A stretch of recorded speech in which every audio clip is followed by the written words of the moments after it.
I remember the first time I was on the air with the great Jesse Lee Peterson. Presumably he had me on the air because I was some kind of expert about black violence and denial. But, an hour or two before I went on the show, I didn't know Jesse that well, so I thought I would check out his YouTube videos. And there's Jesse telling a room full of people, white people mostly. He said, "You guys don't understand. Black people don't like you. They're not into you. They hate you. So you have," and I kind of said to myself, what did he just say? People don't say that. I mean, white people spend all this time looking inside of ourselves, looking for that one last little spark of racism. So if we see it, we can, call 911, get the fire company out here to put a fire hose on it. But very rarely do we hear white people, Asian people, young people, old people, gay people, straight people, kitties, puppies, turtles, or goldfish consider that the amount of racial hostility and racial hatred inside of black people. Well, there's an enormous amount. And some of it takes the place of violence. Some of it takes the place of denial. And Jesse, besides being the most important guy in America, the most important truth teller in America, he has a great show that you should watch if you haven't seen it yet. And once in a while, he'll take some cameras into the hood.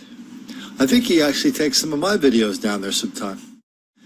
And he'll show black people these videos of black on white crime at ridiculous levels.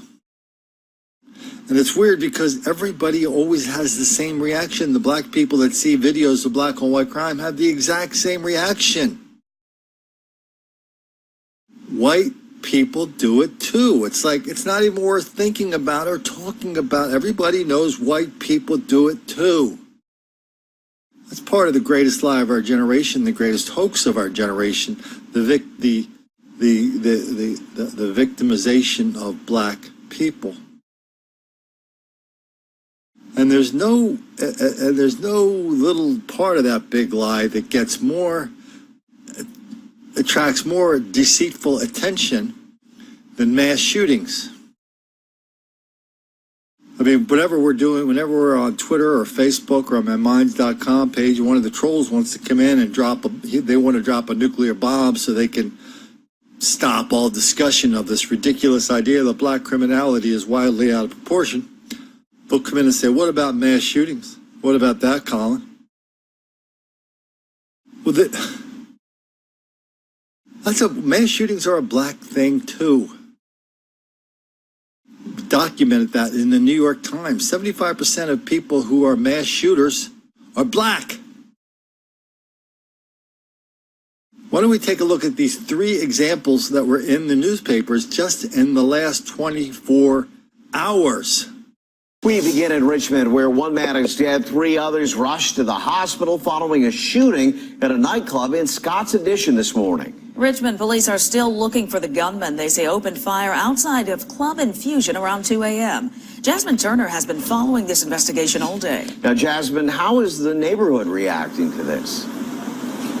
Well, Kurt, neighbors were immediately concerned and shocked when they saw police swarming this area, closing most of Roseneath Road off for this morning, a large part of this morning. And we are learning from City Councilwoman Kim Gray that the violence that took place in the parking lot here next to Club Infusion started with an argument. Richmond police say they responded to the shooting at 2 this morning, and I can tell you that when our crews arrived on scene, they tell me that it was chaotic. They say people were yelling and screaming, visibly upset, and there was a man on the ground in the parking lot. But police say they found 1 man dead at the scene. Another man was found in a car suffering from a gunshot wound. And RPD also says 2 other people drove themselves to the hospital.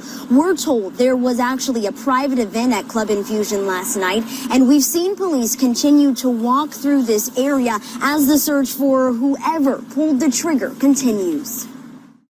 The best thing I can say about it is this is an isolated incident. This is, I say, contained to this area over here. It's been there have been ongoing police calls over here. Other than that, our Councilwoman Kimberly Gray says for the entire 2nd District of the city, this is the only shooting that's taken place this calendar year. Police say the 3 people who were injured are expected to recover, and we are still waiting to learn the identity of the man who lost his life this morning. As soon as we learn more, we'll be sure to update you. They're investigating a quadruple shooting near a park and community center in the community of Raleigh. Right now, the gunman remains on the run. Jerica Phillips live at the center with what she's learned about this investigation this morning. Jerica? Good morning, Andrew. You know, this is a community center, as you mentioned, and so it is supposed to be a safe haven or place of recreation. But unfortunately, this community center turned into a crime scene overnight. Take a look. This was the scene there along the community center around 9 o'clock here off Powers Road in Peabody Park. Memphis police roped off the area near the basketball court with crime scene tape. It's not clear whether or not there was a game happening on the court at the time of the shooting. However, I checked and the community center hours are listed at 9 a.m. to 8 p.m. But apparently the outdoor recreation areas are accessible after hours. Now, following the shooting, Memphis police say 4 people showed up at Metro Hospital with gun wounds. They said one of those victims is indeed in critical condition. Now, in July 2016, I actually remember being right out here at this park around the same time in the summer there in July 2 years ago where a man was killed. And so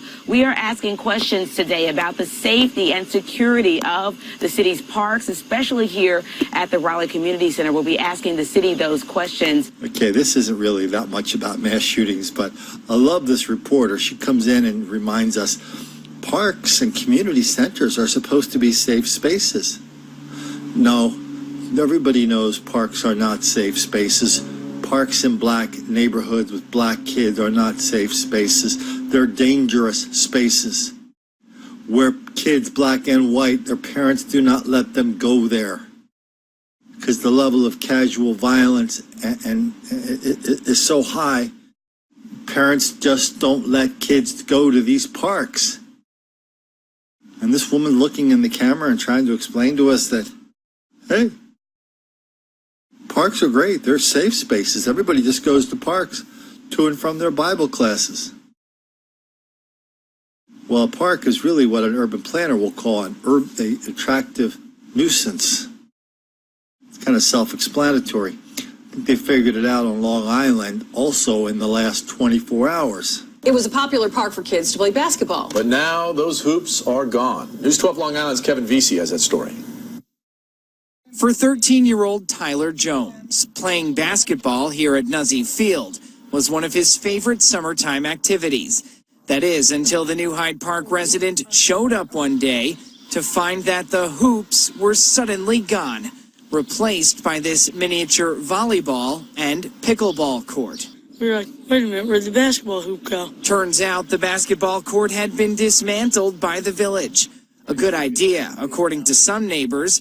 They claim the basketball hoops attracted kids from outside the village who constantly caused trouble. It was a mess. They would break bottles. It was noisy. There would be kids that would come and just, try to start fights and fight each other, and they would be screaming in the park and just yelling profanities. And last summer, village officials tried enforcing a residents-only policy here at the park, but some say that was not effective. It was difficult for them to patrol it. I know they put signs, but I never saw anybody there. We reached out to the village mayor. He would not go on camera, but did say that Nuzzy Field is designed for younger children, and that's who the new court was built for.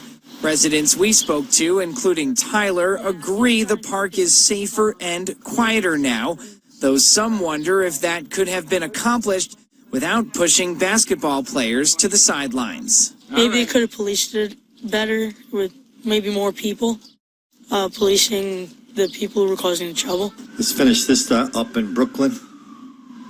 Several people shot on busy downtown Brooklyn Street. A black person shot a bunch of people on the streets of Brooklyn. Apparently somebody was having an argument. Some people got shot through intention. Some people got shot through accident.